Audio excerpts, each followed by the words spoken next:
Broadcasting from Cal State University, Long Beach. This is KKJZ FMHD3, Long Beach, Los Angeles, and 22westmedia.com.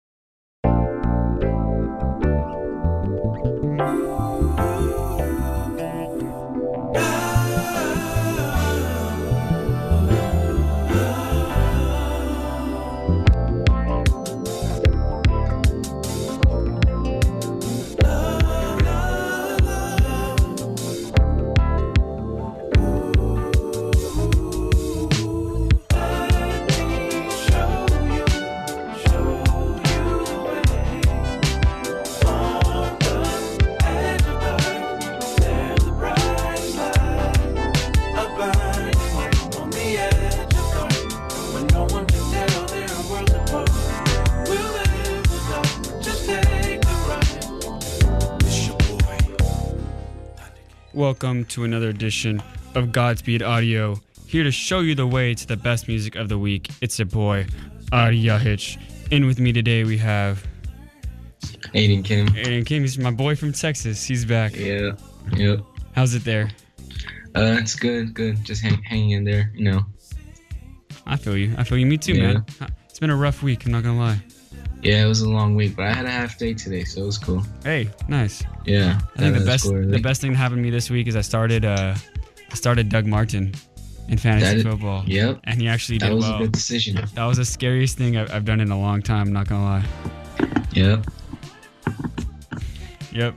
All right, so today is a very interesting day. We have an album that unlike anything I've really played for you guys before. But I guess I have another side of show to me. I'm actually a huge jazz fan. And this is actually a jazz album, a modern jazz album. And it's by Kamasi Washington. It's called Harmony of Difference. It's an EP, only 5 songs, or 6 songs, but it's still almost an hour long. Because that's how jazz is. Like his last record was like 2.5 hours long, actually. Mm-hmm. So yeah. So it's a little shorter, a little bit more accessible.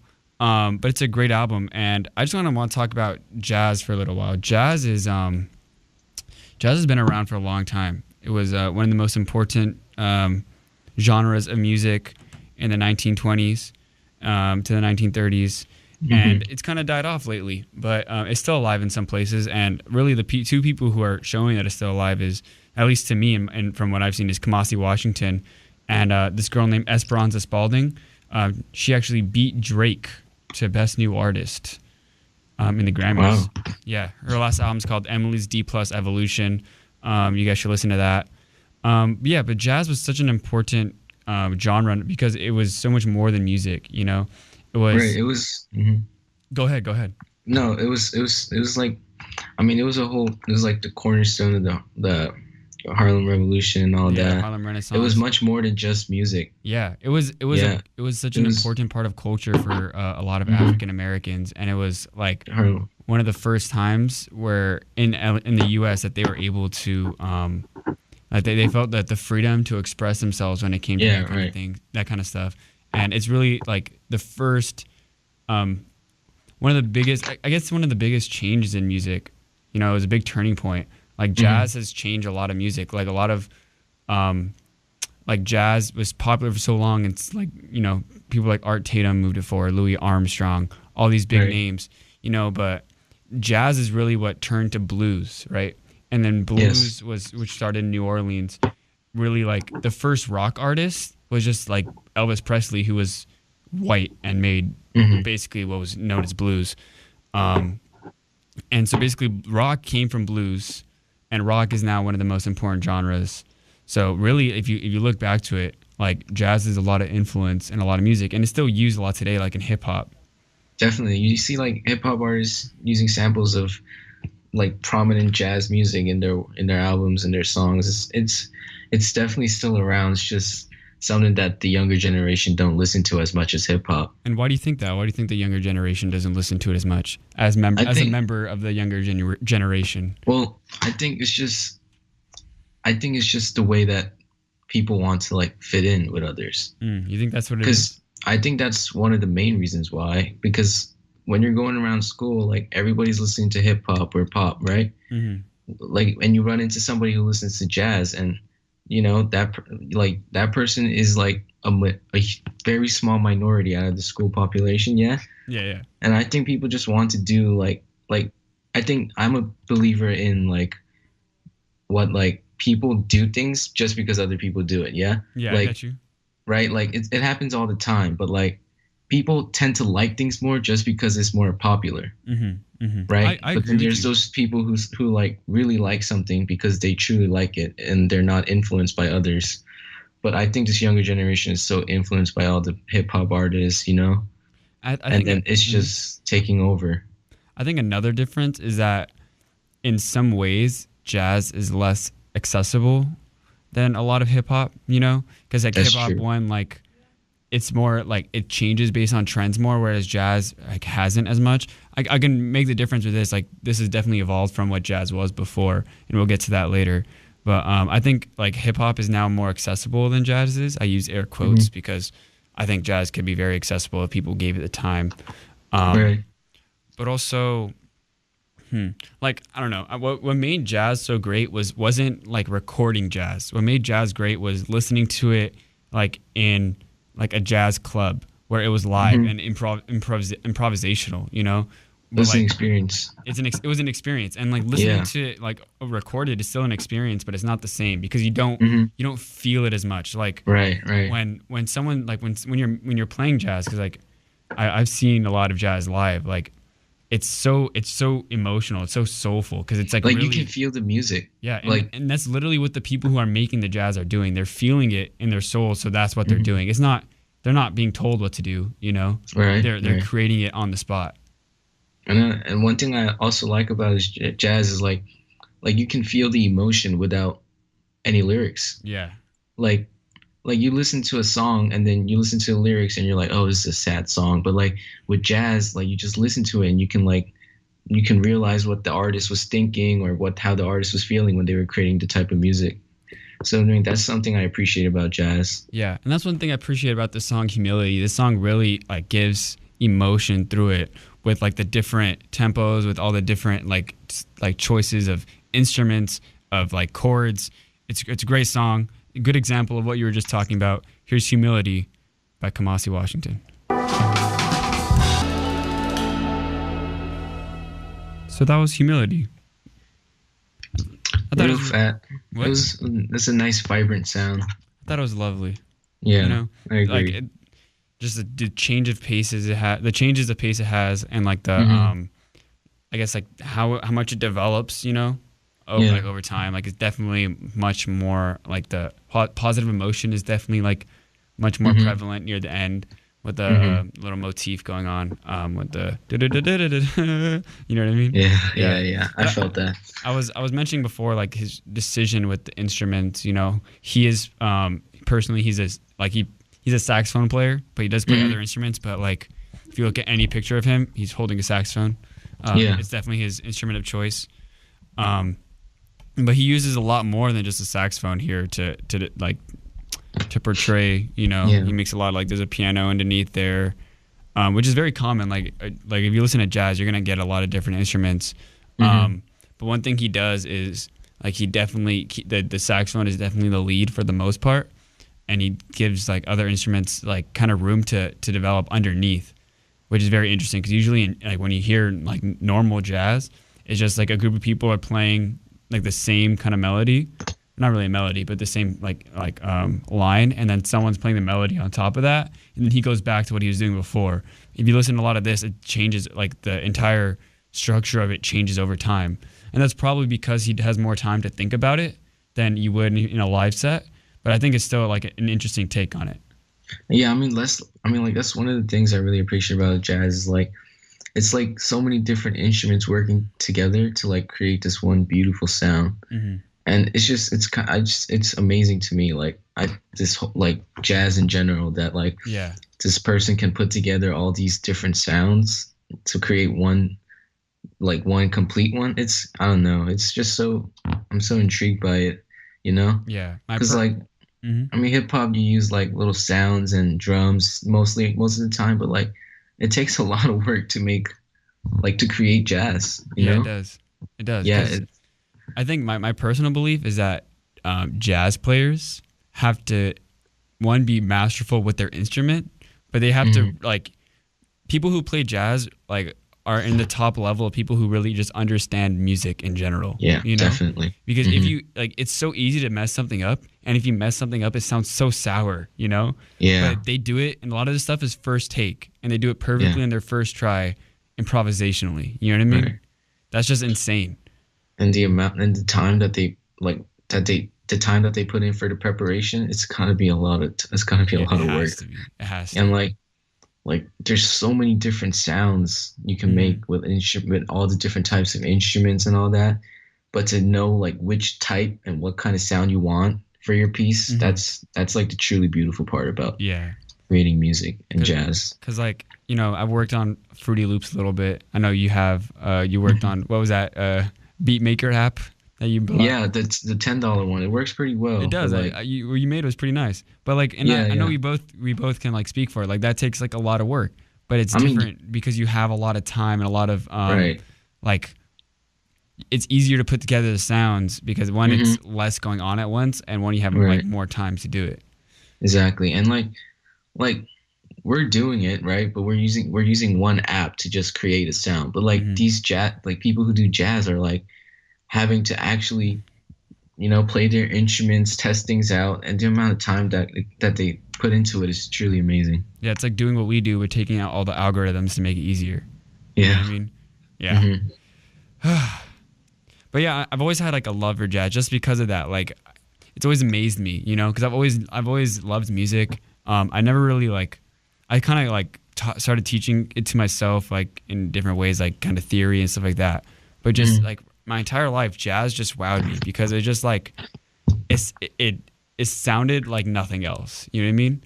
If you look at hip hop, like it sounds like there's a structure to it. It's almost like it's mathematical. You know, right? You listen to hip hop and you know it's hip hop. Yeah, and like you know, like kind of what you're gonna expect, right?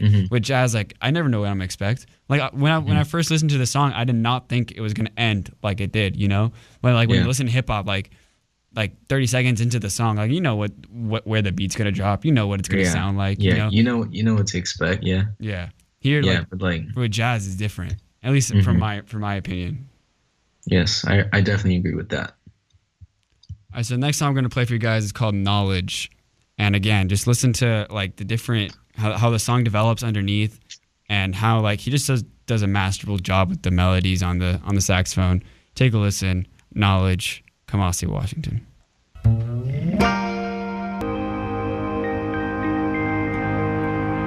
Wow.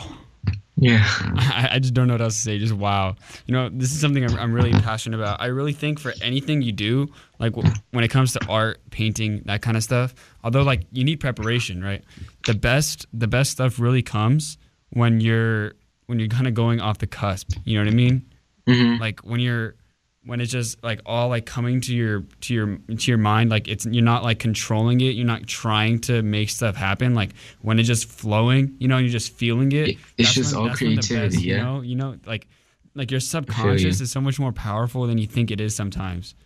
You know, like so many people they put so much thought into stuff when they're writing or into stuff when, you know, like they're making music or whatever you like to do, you know, if you're painting. But sometimes, you know, like the best thing is just like to just put your paintbrush onto the canvas and just go with it. You know what I mean? No, like I totally agree with you. There's the founder of Comme des Garçons, Ray Kawabuko. What she did was when she was designing, like when she was like sketching, doing anything, she would just freelance. She would just pick up her pen, get a sheet of paper, and she would just do whatever her hand was drawing. You know, she just whatever it was on the paper, she would look at after she completed it, and then she would look at it and see, what can I do with it? So that was like her whole process. Like right off the bat, she would just let her subconscious do what she wanted to, like what it wanted to do. Yeah. And then she looked at it and she's like, wow, I can do something with this. So it's like, if you put too much thought into creating something, you're like, you might overdo it. You know what I mean? And not only that, I think when you try to put too much thought into things, you end up like not only marginalizing what you can do, but like I find like because I mean I illustrate fashion as well. We had like this kind of conversation before because we're both into fashion a lot. You actually went to NYU this summer for a fashion was like a fashion camp sort of thing. So it was like so we designed like a 6-piece collection and we like present it to like the people at NYU. That's pretty much what it was. Did you actually like put it together? Yeah, I did. I mean, I was like really sewing and stuff. Oh no, we didn't get to put it together. It was just a sketch. Yeah, that's still like a lot of the work though. But yeah, I mean, I was really inspired by that whole idea of just doing what your subconscious is leading you to do, not overthinking it. I don't know, just doing what you like, doing what your creativity is leading you to do. And yeah, and it may look like it's like it's not doing anything, but like in reality, it's like. Yeah, I don't know. I definitely get what creativity you mean. there always. I felt that. Yeah, and that's what I'm feeling in this music. Like, this song was like just so meaningful because it was so like off the cusp, and it was so I don't know. I felt like when Kamasi Washington was making this, he was really feeling what he was doing. Like sometimes I don't get that. Like sometimes I don't think people are feeling what they're making. Like for example, if someone's making a song about like, I don't know, like doing drugs that they don't actually do. Like why are you making that song? Like you don't like that's not you. Why would you make a song about something that isn't you? And I think that's one thing I could give this album. But this is him. You know what I mean? Yeah. I feel like I'm entering into his soul and into his mind when I'm listening to this music. Mm-hmm. And like all the one thing I realized, like the crescendos and all the different sounds, it's like it all became one piece. Yeah.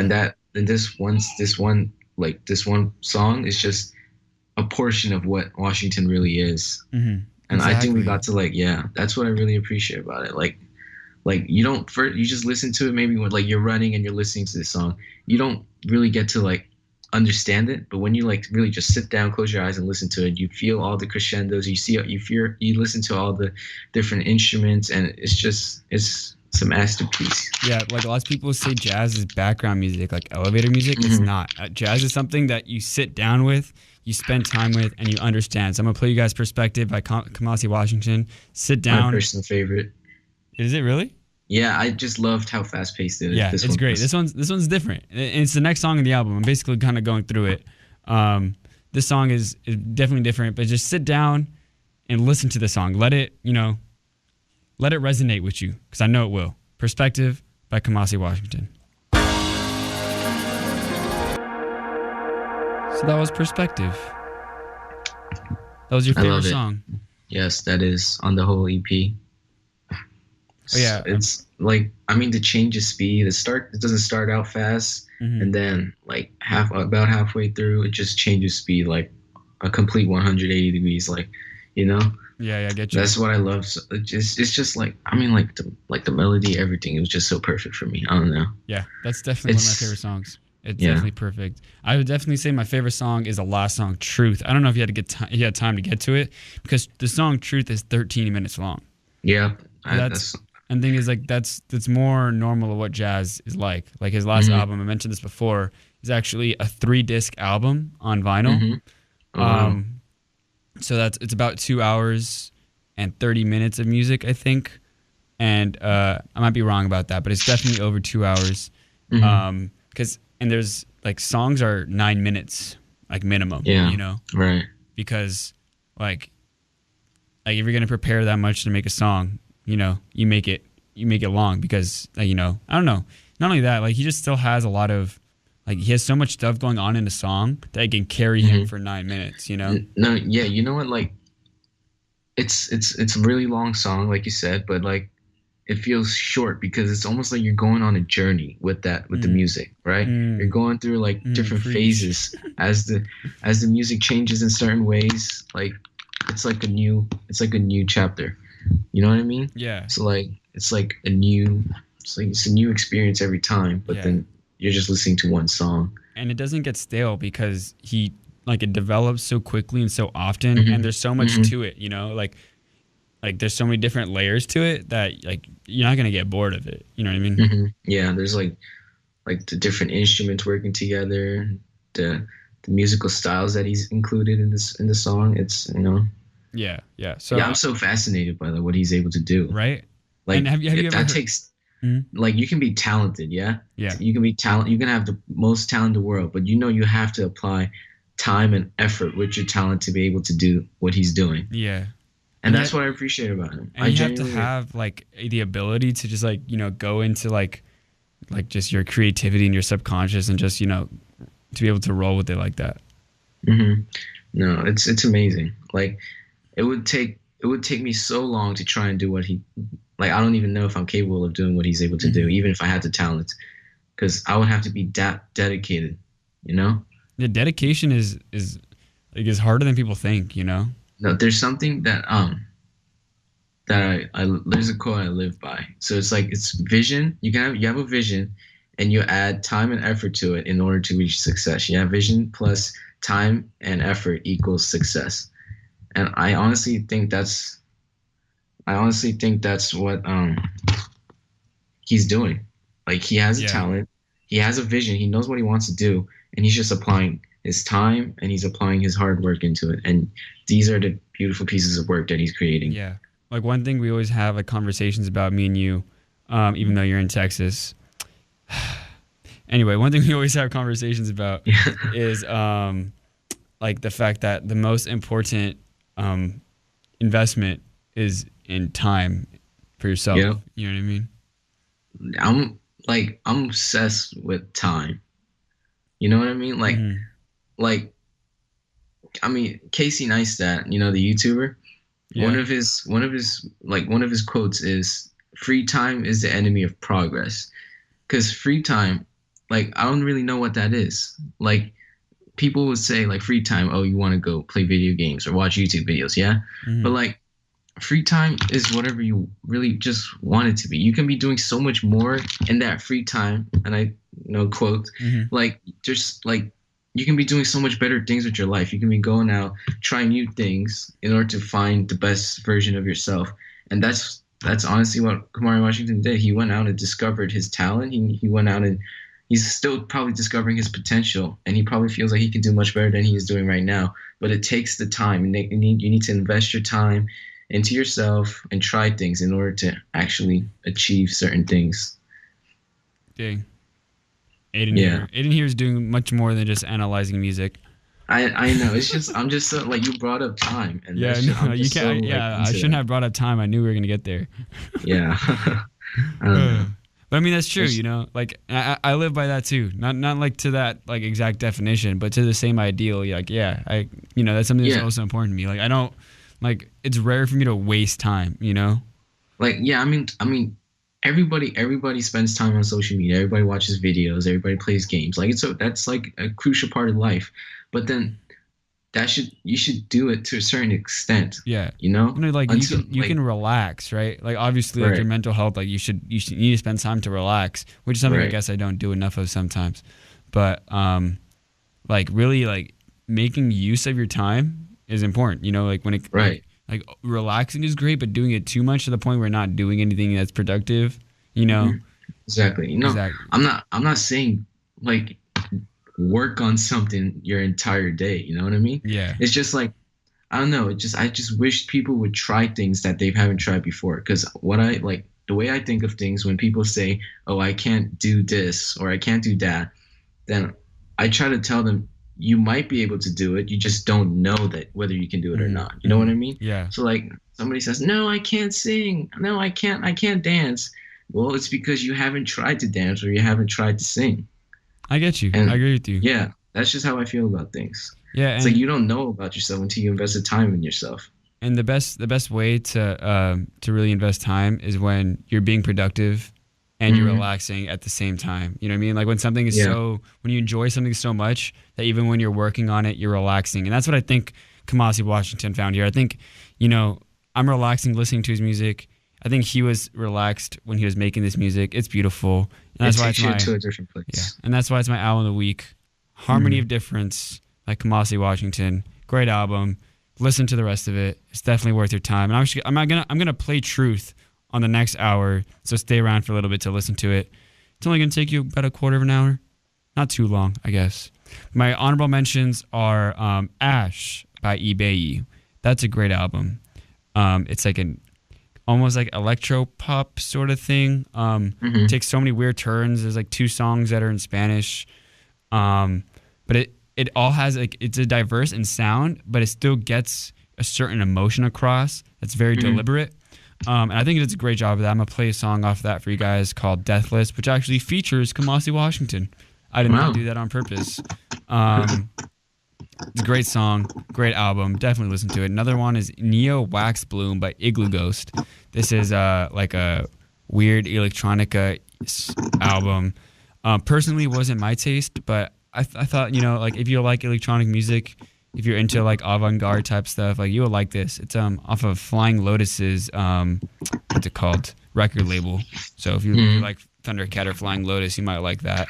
Relatives in Descent by Protomator, great album. It's like almost like a post-punk sound. Very interesting, weird vocal work, but you know, works for me. I'm playing a song off that one too. If Blue Could Be Happiness by Florist, great album title, great album. And this is a tongue twister here. It's an album called Always Foreign by, not really a tongue twister, just like a really interesting band name. So the album's called Always Foreign by The World is a Beautiful Place and I Am No Longer Scared to Die. Wow. That's the name of the band. That's interesting. It's like 13 people. They have like an alternative rock sort of thing. It's a great album. I was about to play it actually this week, but I was going to get tired of saying the name too often. So I decided to play Kamasi Washington instead. I'm just kidding. But yeah, so those are my honorable mentions. And